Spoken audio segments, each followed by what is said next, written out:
Okay, so I'm sure that a lot of you might think of me as a sort of off-brand cultural critic. But to be honest with you, lately there just haven't been that many meaty films or TV shows that we could really sink our collective critical thinking teeth into. And just when I basically gave up and was gonna just watch more reality shows about 20-somethings that are locked into poorly decorated rooms and forced to marry for attention, I saw something familiar yet new: Castlevania Nocturne. Now, we're all big fans of the original series and the video games they're based on, and we've talked about them in the past. So when a new Castlevania popped up on screen, I finally had an excuse to stop watching Love is Blind and watch something that I was actually excited about. Now, I quickly devoured all 8 of Nocturne's episodes, but when it was all over, I couldn't help but feel, a little depressed. And not just because Netflix autoplayed Gilmore Girls right after. You just had a desperate need for some cornstarch? Yes, I have very important thickening needs, thank you.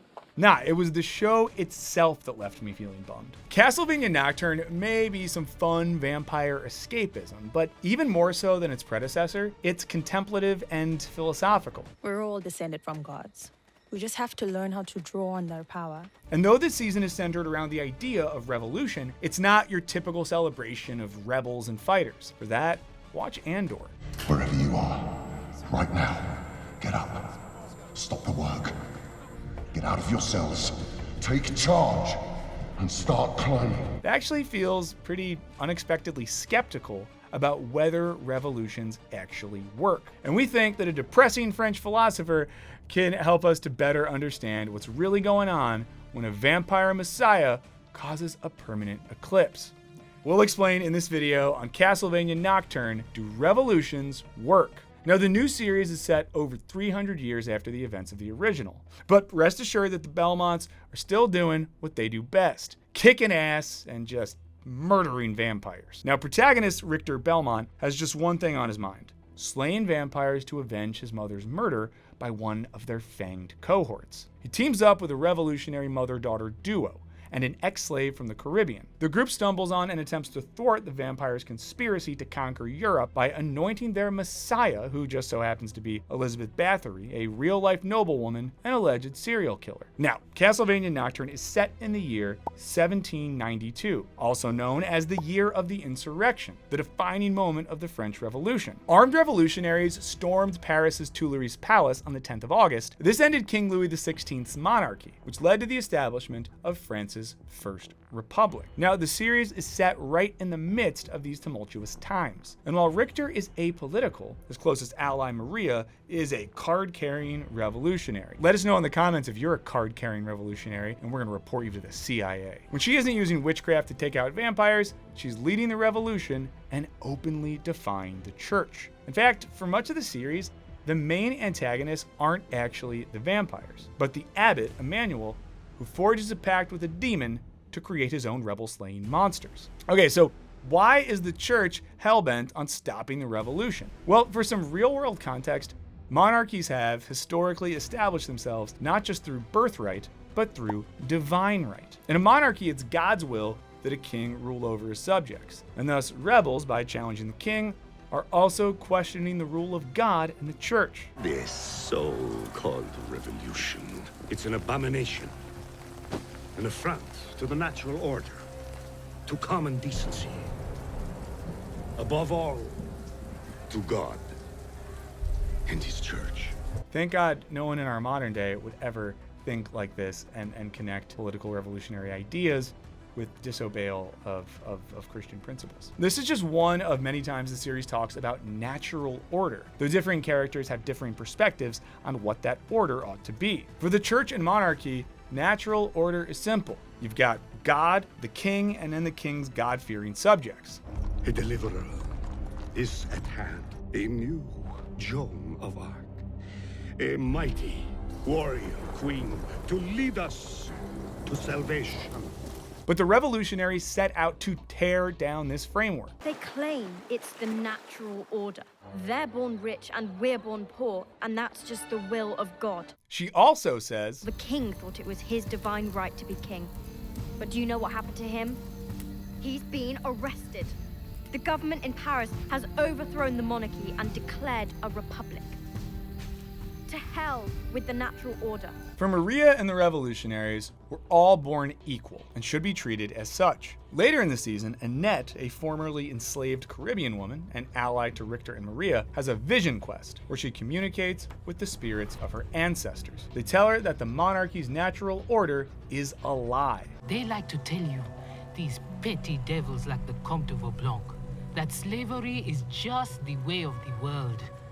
It's what people do. They go on to say, It serves them if we believe it. But humanity didn't enter this world dragging armies of slaves. That came later.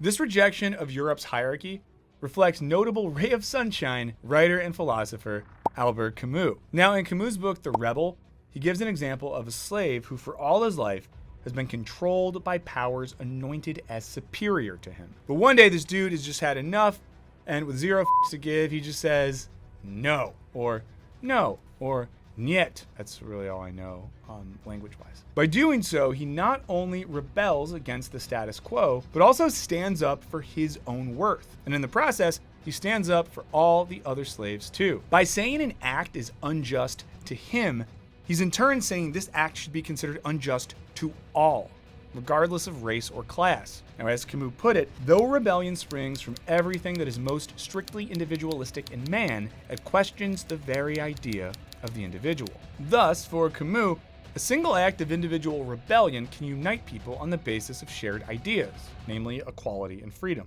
Just take it from Camus' most famous catchphrase, I rebel, therefore we exist, which might not be as catchy as I think, therefore I am. Which one would you rather get tattooed on you, right? I rebel, therefore we exist, or I think, therefore I am. Maybe we can crowdsource it so that we pay for one of you to get that tattoo. So we see Camus' concept of collective rebellion play out in Castlevania Nocturne, as our protagonist's motley crew is united by the rebellion and its principles. Even the abbot's creepy night monsters yearn to rebel against their masters.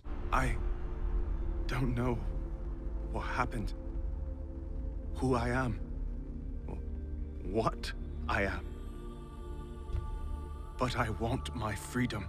So, at this point, this all seems well and good, right? Because we can probably all agree that equality and freedom for all isn't much of a hot take. But for Camus, this is where things can get pretty friggin' dark. See, while he was in favor of rebelling against God and the unjust social hierarchies of European monarchies, he also saw that this could lead people to justify atrocities in the name of freedom. As Camus writes, every action of rebellion expresses a nostalgia for innocence and appeal to the essence of being. But one day nostalgia takes up arms and assumes the responsibility of total guilt. In other words, adopts murder and violence. We see this play out in Castlevania Nocturne. The second episode opens with the rebels putting members of the monarchy under the guillotine. And later, Richter tells the abbot, Or maybe we protect the world by killing you.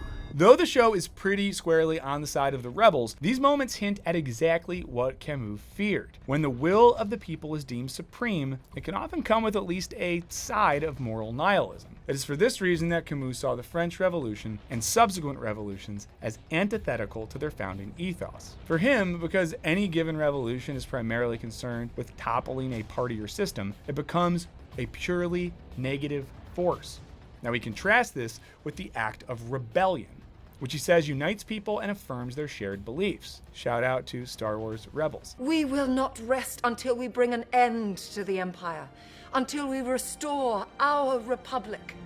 Are you with me? Basically for him, rebellion is for life, whereas revolution is often about taking life. Or, as he put it, rebellion's claim is unity. Historic revolution's claim is totality. The former starts from a negative supported by an affirmative. The latter from an absolute negation and is condemned until the end of time. One is creative, the other nihilist. So what happens when violent revolution against kings and gods turns nihilist? Do the people at least get justice and equality for all? Well, according to Camus, it's actually the opposite. He writes, historical thought was to deliver man from subjection to a divinity, but this liberation demanded of him the most absolute subjection to historical evolution. Then man takes refuge in the permanence of the party in the same way that he formerly prostrated himself before the altar. In other words, after you revolt against existing power structures, someone else is inevitably going to step in and replace them and demand the same sort of allegiance, which is why I tell my coworkers,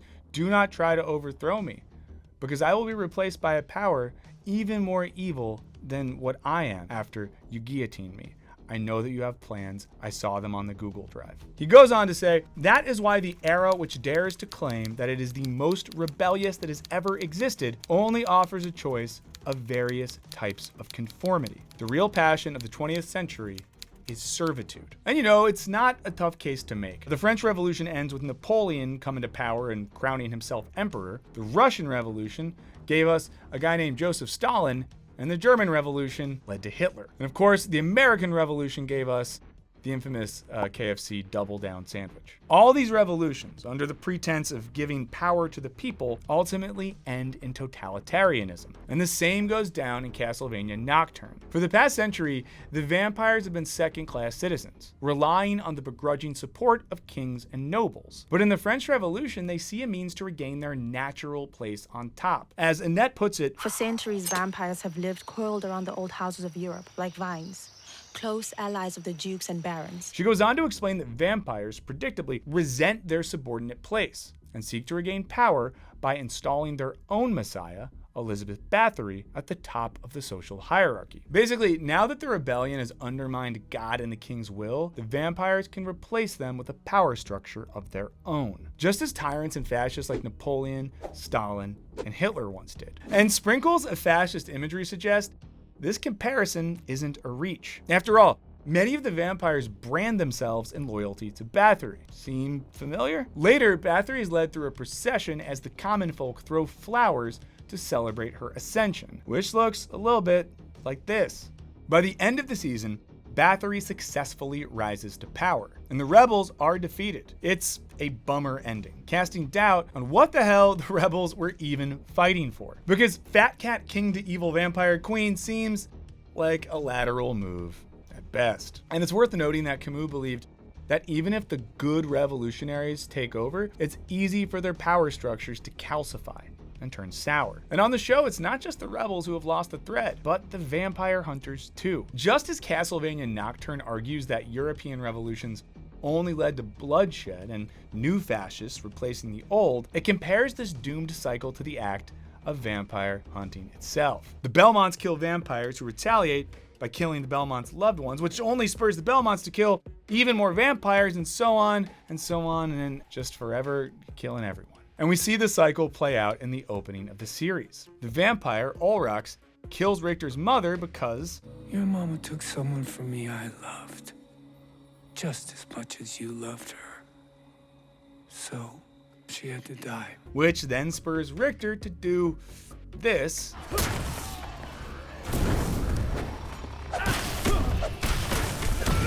And this. And I kill vampires! And also this. Later, Richter meets his grandfather, Juice Belmont, whose career hunting vampires has left him more than a little worse for the wear. Evil will always win, Richter. And you can kill this or that devil, but there'll always be more and worse. And they'll murder the people you love. This cycle of violence has jaded Juice and threatens to do the same to Richter, who has a breakdown when confronted by the vampire that killed his mother. We have to get out of here. We have to go!